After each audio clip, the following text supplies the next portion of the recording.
to explore, to see how people really do. Baron Cohen as Borat finds. He talks to a Tennessean who's comfortable enough once Borat reveals his bigotry to launch into a poisonous tirade. He talks to a Hummer dealer who doesn't question Borat's request for a vehicle that could easily run over a person. Customer requested you leave the order at their door. They added the following instructions. Leave at my door.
A lot of cars. What is it?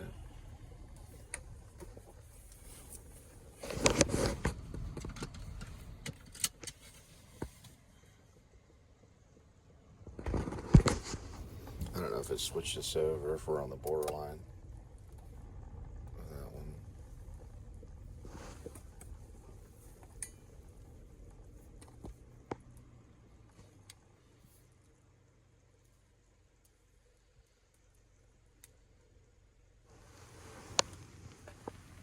I come from Kazakhstan. Can I say first, we support your war of terror. May we show our support to our boys in Iraq. May USA kill every single terrorist. May George Bush drink the blood of every single man, woman, and child of Iraq. This movie showed us who the United States was in 2006, and maybe then we thought it was only in a few pockets. You know, these places that Baron Cohen managed to find and expose. Maybe, I don't know, maybe the Obama years seemed to cover those pockets up, and I'm speaking.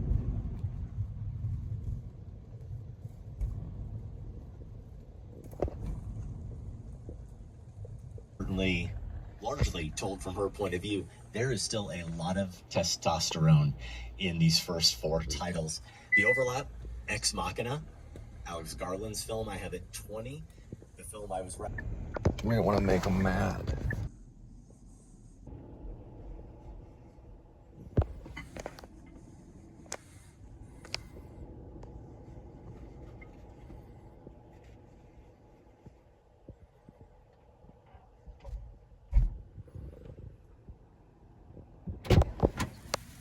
Josh, with my number, obviously it did end up paying off as my #1 film of the year, but we didn't get a chance to talk about it in depth, and it really just played on the festival circuit, getting that end of the year kind of New York, LA release, so we didn't get a lot of feedback on it. I feel like it's a wildly underseen film. Everyone Probably loves to talk about Portrait of a Lady on Fire, and for good reason. Yeah, that's Wink over there, so...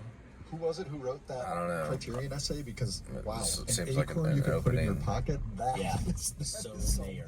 that is some fantastic writing and a great way of just, you know, capturing. See if this carries this over little movie. You're up right there. about the There's subtlety. another That's what complex. makes I don't it know. We'll work, have to makes see. it so special. You could have blown this concept out in crazy ways, and Sciamma does not choose to do that, to her credit. Looks like there's a complex on the other side over this way that it's wanting us to go to.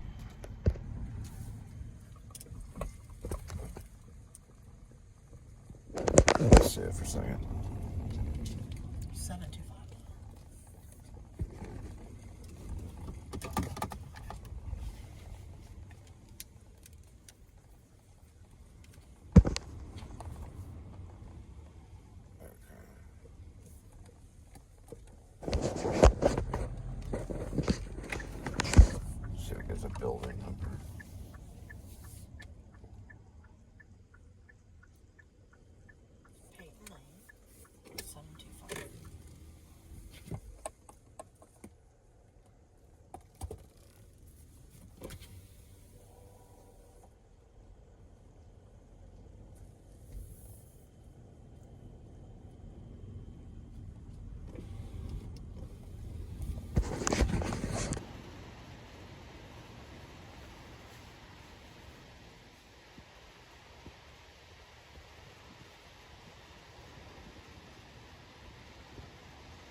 Man, it's 1 minute late.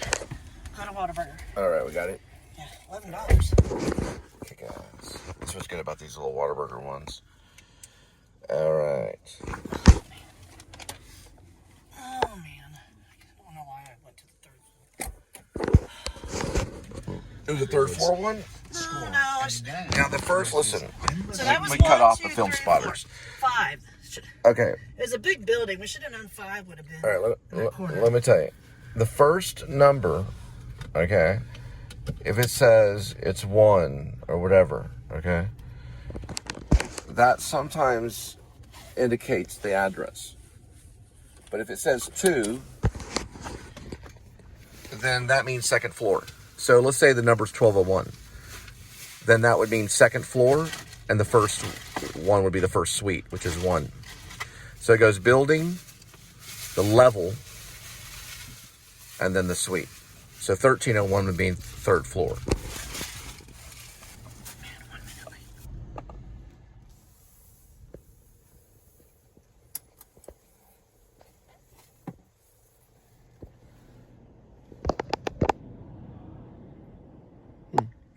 Breakfast is served from 11 to 11.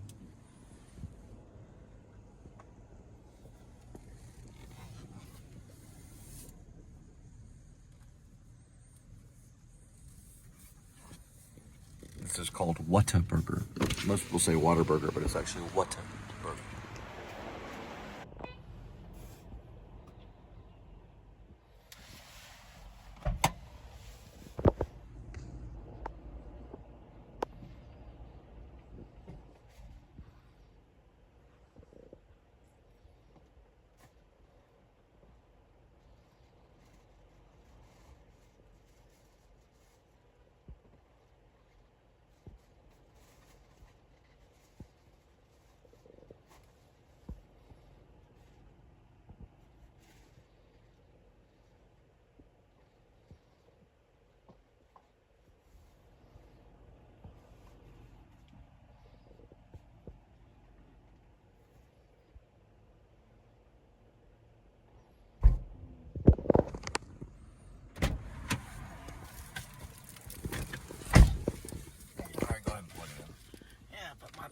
Were you able to put the drink? They had drinks? Yeah.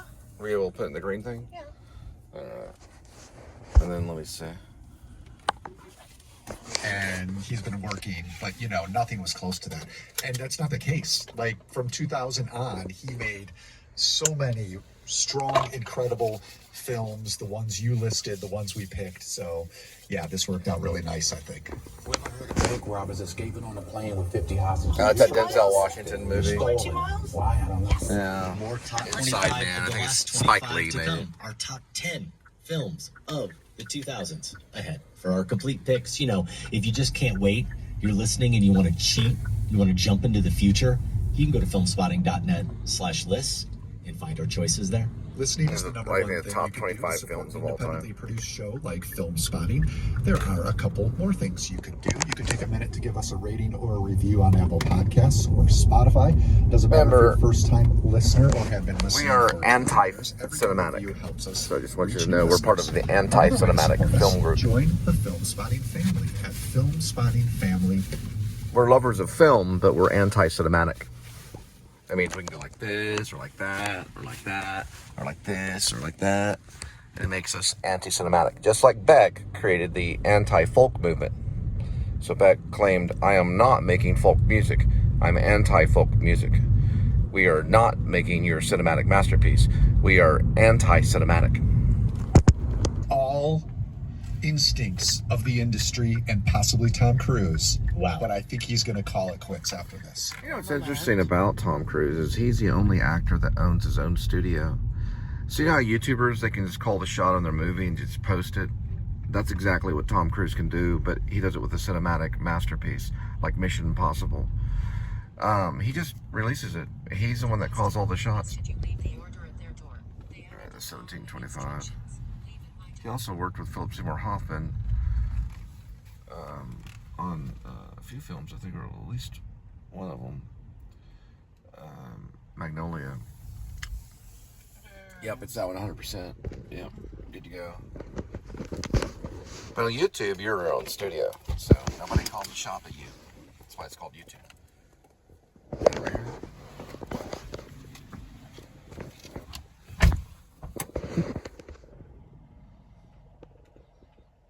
I've always wondered if my films would go down like Jean-Luc Godard's Breathless or something like that. But I frankly don't care. I do it because I have to, if that's what you need to know. She's probably going to need a light to drop that off.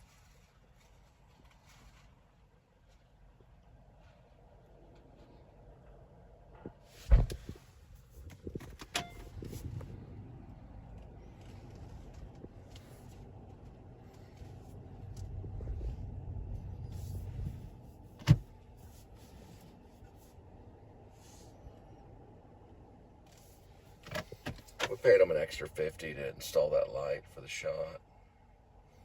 They'll get the check in the mail.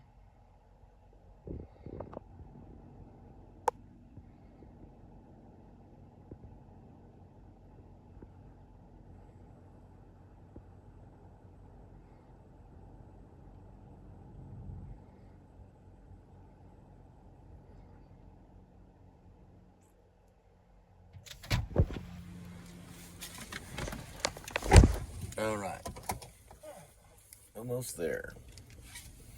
Let me see this one. Ooh, no kidding. Go back towards Wingstop. This seems like a pretty good one. This one, this one. And you should go ahead and plug in. It's already ready to go.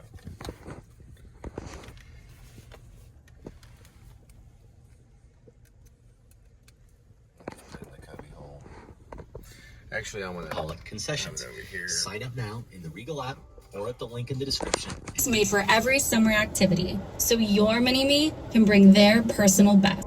As you guessed it, it's my favorite time. Cookie time. Cookie. Cookie.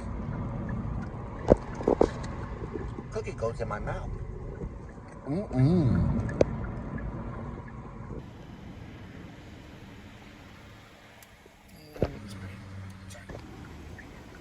Hello. Are you supposed to use the order number? What's the order number? It's fine. You can give it to me. It's fine. Oh, it's 2 lanes by 1 second. Yeah, How far away is that speaker? hello. I'll just pull it up there. What is it? Can you hear me? It probably didn't get set off.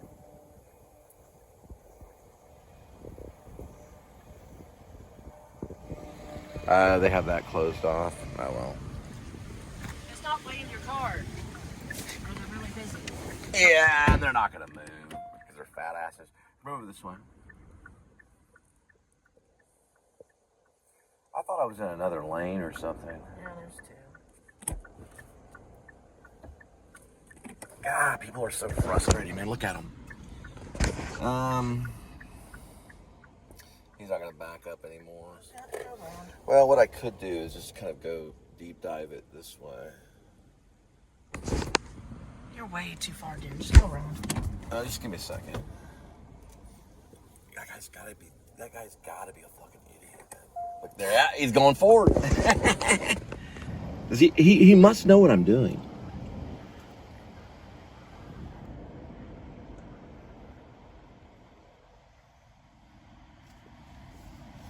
Just hang on.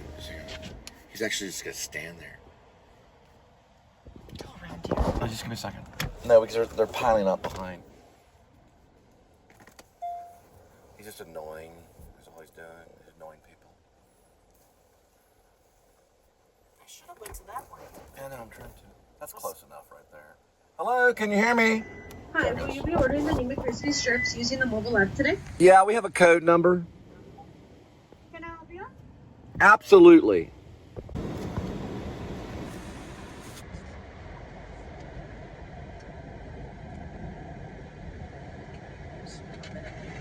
Thank you. Thank you.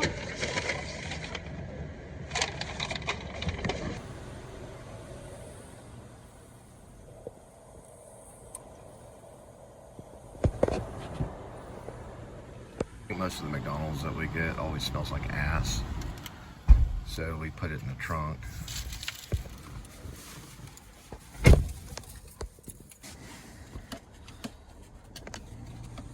So this week's edition of Massacre Theater, we'll see if you can get the connection to this week's show.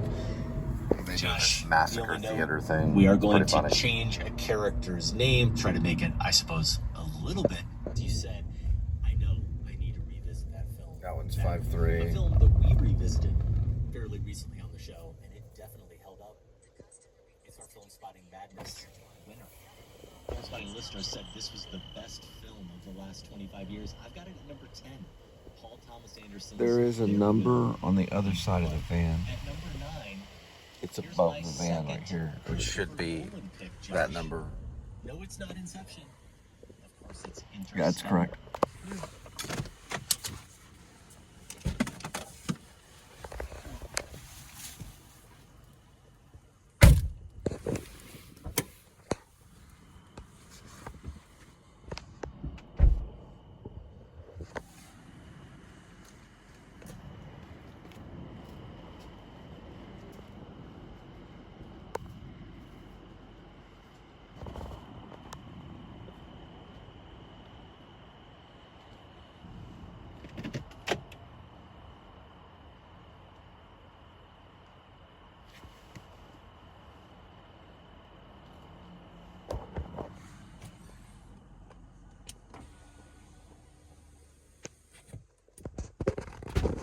I put it on their table. I didn't want to move their We table. got a photo. Yeah, I'm sure they're not that stupid. They have a bill. Let's grab it real quick.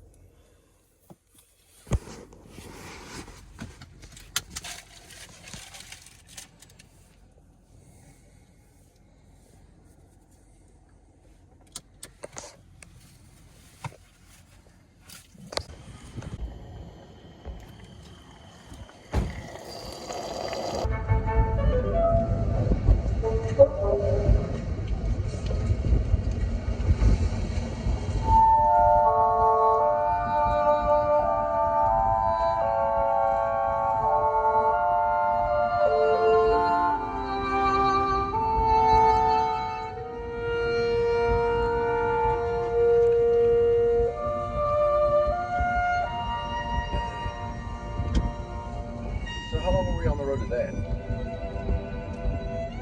7 hours. So we got on there about 5:10. 5:10. We finished like 11. We'll be on the road for 7 hours. Dropping munchies at your doorstep.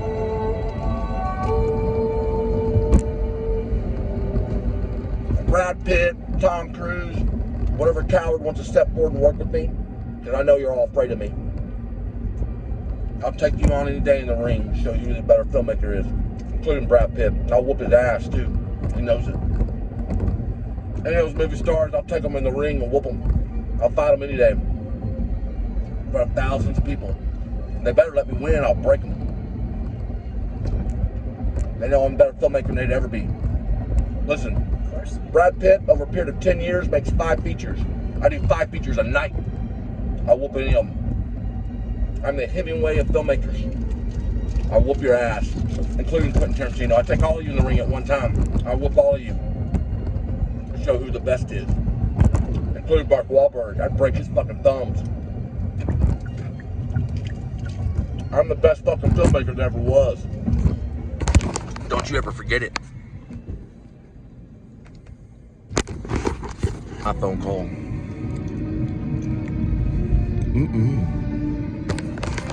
Hey, listen, we're all impressed that you can use a 35mm film camera. We're all impressed. We think your 35mm film camera is wonderful. We think it's wonderful. But let me tell you something about 35mm film. The argument on 35mm film is about the same thing as this, okay? If you're working with a stage and you're in theater, is it a carpeted stage or is it a wood stage? That's the difference between digital video and your 35 millimeter film. And ultimately, it doesn't matter. It doesn't matter. The story matters, right? Right. The story is what matters.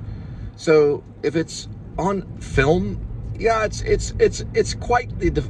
Listen, real quick, there's a crop cop right over that way. Just to tell you that. But the thing is, with using a 35 millimeter film, okay, it's quite the feat.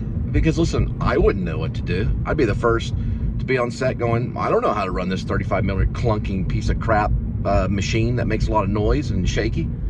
I can make this all look like 35 millimeter film, and probably a lot of you think this might be 35 millimeter film, but it's not. It's digital video. But you know what? David Lynch, he said he was only going to do digital video towards the end. I think Inland Empire, if I'm not mistaken, was done on a digital film. It was not done on 35 millimeter film. So they need to sit down and think about that, right?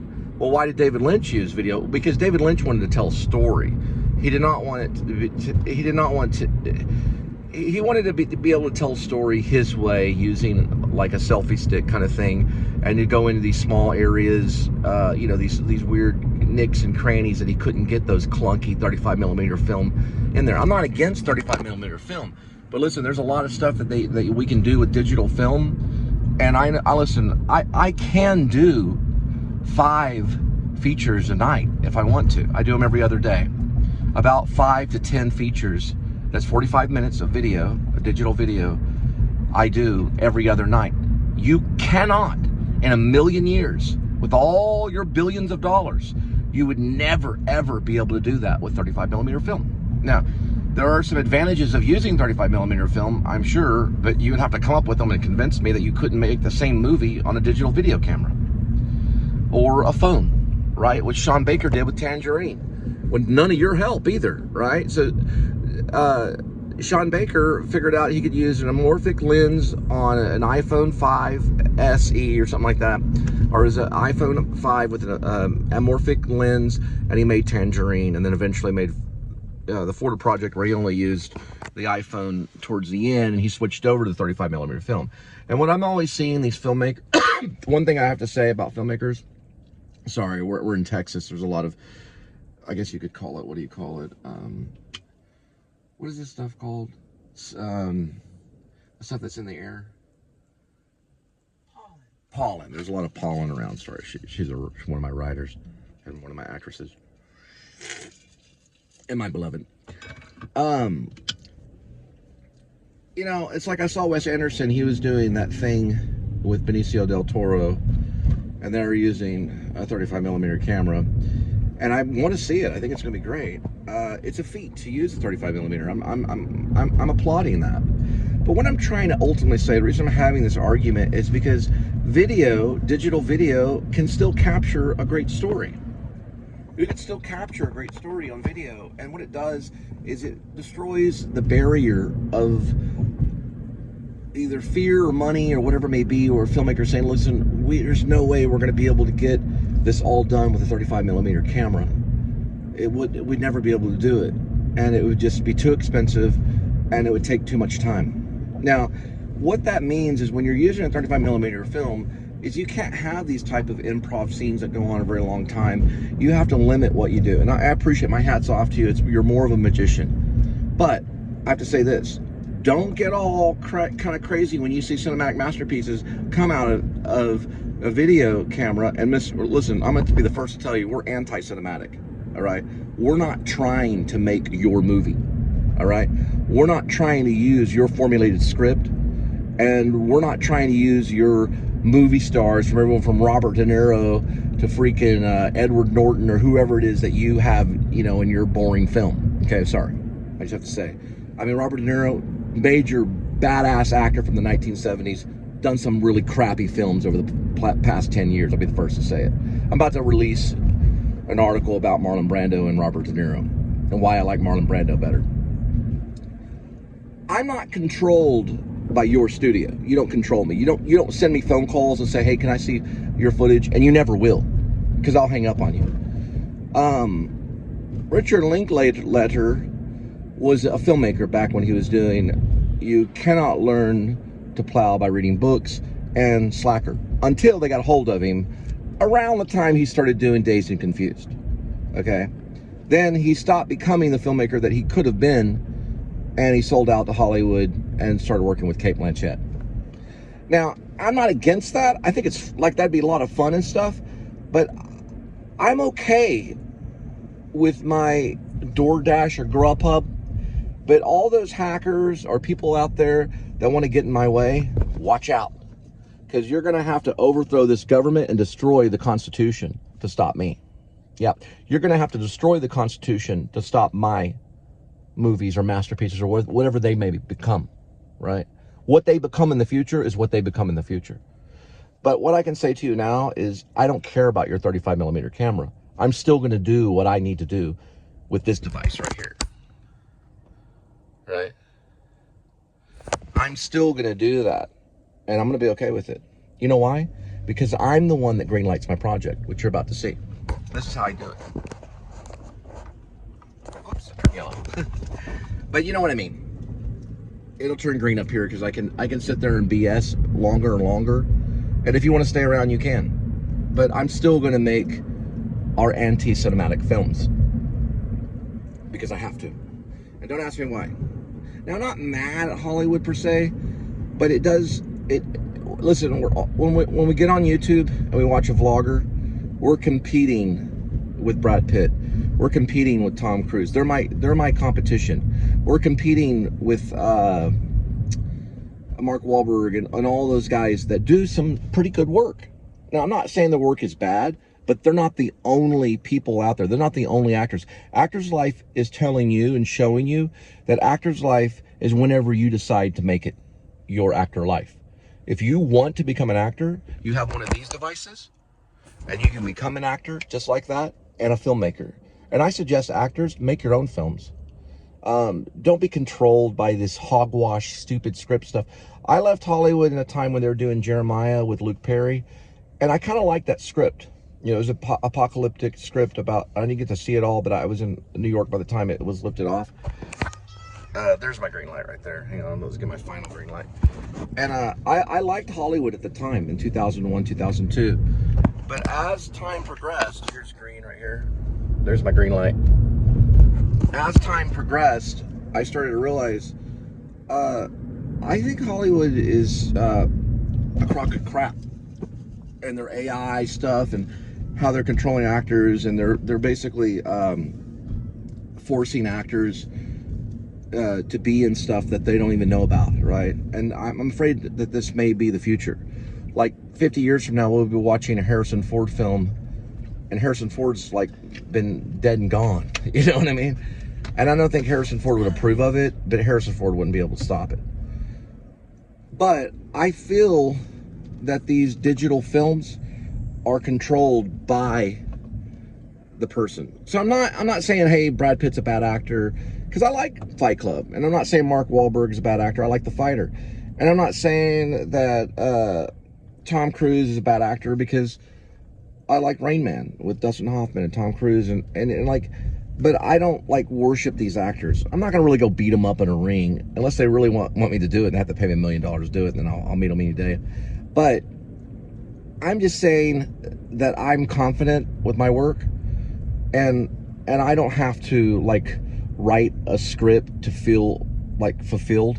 Now, I do write scripts, and if you ever want to get a hold of any of my scripts, that includes Brad Pitt, Tom Cruise, Mark Wahlberg, or any of them, feel free to email me. I'll send you a script. I got a werewolf film I'm sending around I've sent, just when I was driving, I sent it to 3 or 4 actresses all around the world, nationwide. Yeah, I did it while I was driving. Not the script. I wrote the script over a period of 5 years. But if any of you want to challenge me, you know, and say, hey, this Cole Spivey guy, he might be a good filmmaker. Well, listen, I know I'm a good filmmaker. I do it every day, and I do it way more than you will, and you'll never catch up with me. Listen, none of you, all the people, even Quentin Tarantino, none of you will ever make as many movies as I've ever made. You'll never do it in a million years. You don't know how. You don't have the technology unless you spent a month with me to learn how I do this stuff. It's very difficult. I live by my work, okay? You will never make as many. I have 15,000 videos on YouTube. You will never do that in a million years. No matter how hard you try it, and no matter how much money, billions of dollars that you spend in Hollywood, you'll never, ever catch up with me ever in a million years. You'll never touch me. So am I better than you? Hell yeah, I am. Why? Because quantity is better than quality, that's why. And if you don't believe that quantity is better than quality, if you're a filmmaker, I can tell you this. Quantity is the reason why you're a filmmaker. See, really what you are is you're a still photo master if you're a filmmaker, 35 millimeter. This goes from Quentin Tarantino all the way to Orson Welles. They understood the still photo. The reason why they were, or they became a filmmaker, right, is because they understood that quantity is better than quality in filmmaking. Because all those little stills, every single still photo had to run through a projector at a high speed. And that quantity is what made the quality of that film. It was quantity that won. That's why I went down in history as the best filmmaker of all time. I'm even better than Adam the Woo. He's only done 3,000 edited videos. I've done probably 6,000, maybe 7,000 edited videos, over 15,000 videos on YouTube. Check my channel if you don't believe me. And I have 2 channels too. I actually have more than that. I have some secret channels that you'll never know about. But I do have 2 channels. I have the Cole Spivey channel, which is under Jonathan Cole Spivey, and it was actually under Cole Spivey. And I have Pigeon 1, which has a film on it called Bulb. And I made that a long time ago. Probably about the same time Adam the Woo was getting started in 2010. And hey, listen, if you're watching this video, you know who Adam the Woo is. And I look up to him because if it wasn't for Adam the Woo, I wouldn't be able to do any of this because he taught me how in his vlog. That was my teacher. I learned from his vlog on how to edit stuff and put stuff together because he shows it on his vlog several times. But you have to watch 3,000 or 4,000 videos to find out which one, because I'm not going to give you that information. That's top secret information shared among vloggers. So I do thank other vloggers that I can tell these stories, but they gave me the technology by telling me how to do it. You didn't. But listen, your 35 millimeter film world, hang on to it as long as you can. I applaud you for it, but you'll never touch me.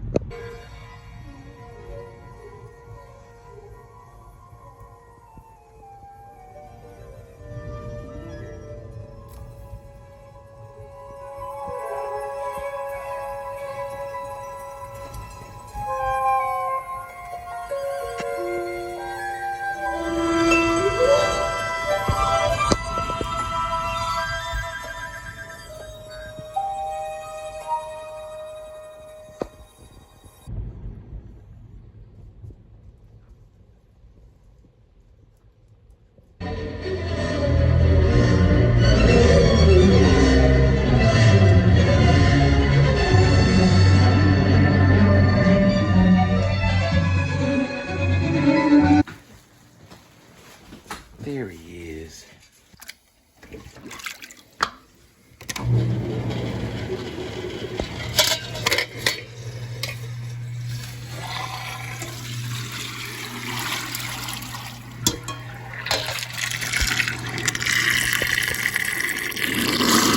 Before you eat, you have to feed your neighbors, okay?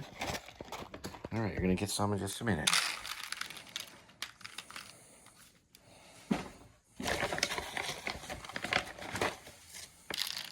That goes to one kitty.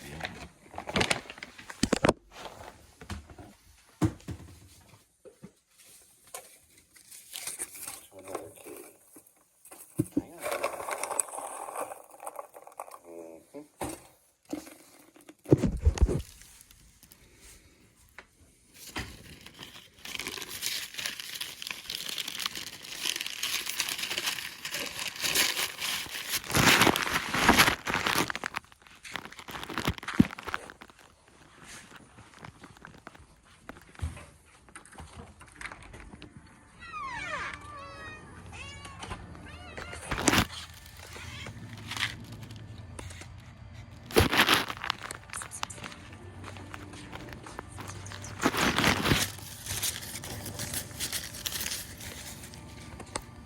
All right, here we go with today's kitty.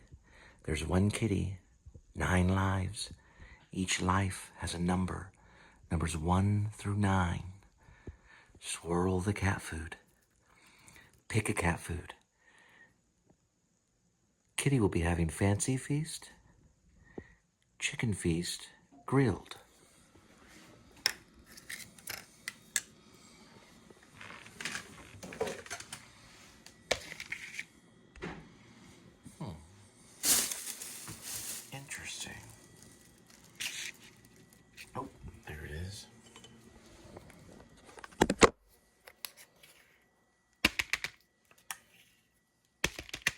whole lot, kitty. Here, give a little bit to the other cat.